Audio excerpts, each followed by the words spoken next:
Executive function dysfunction.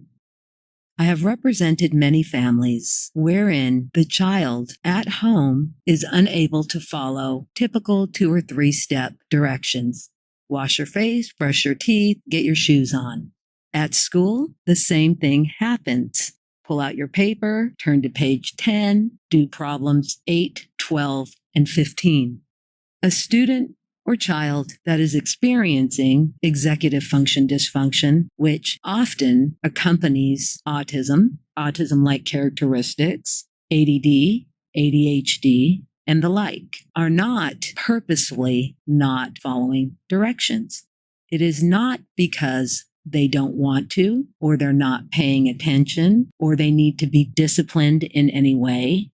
It's because their brain doesn't process and hold information the way a typical developing brain might. In time, these things can come together, but I have had parents talk to me about, should we discipline? We don't know what to do. But you wouldn't discipline a child who's a diabetic and can't control their blood sugar. Often schools don't recognize this either. They will talk about if the student would pay a little better attention, if they would complete their work, if they would try a little harder. I call that blame the student. We, as responsible adults and educators, have an obligation to understand what executive function dysfunction is and what it looks like so that we can help to early identify this issue and support it appropriately. A good strategy at home and at school is to provide a visual support. If you want your child to wash their face, brush their teeth, put their shoes on, make it a routine. Put a visual schedule where they can see it on the bathroom mirror, in their bedroom, in the kitchen. Put the steps on the visual schedule. Some kids, you can write it. Other kids, you might have to take a picture.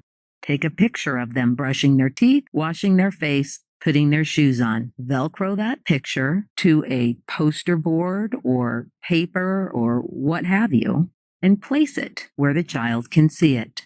Once the activity is done, you teach the child to mark off that activity. It's a very small way that we can help support students and children, but it is also very effective.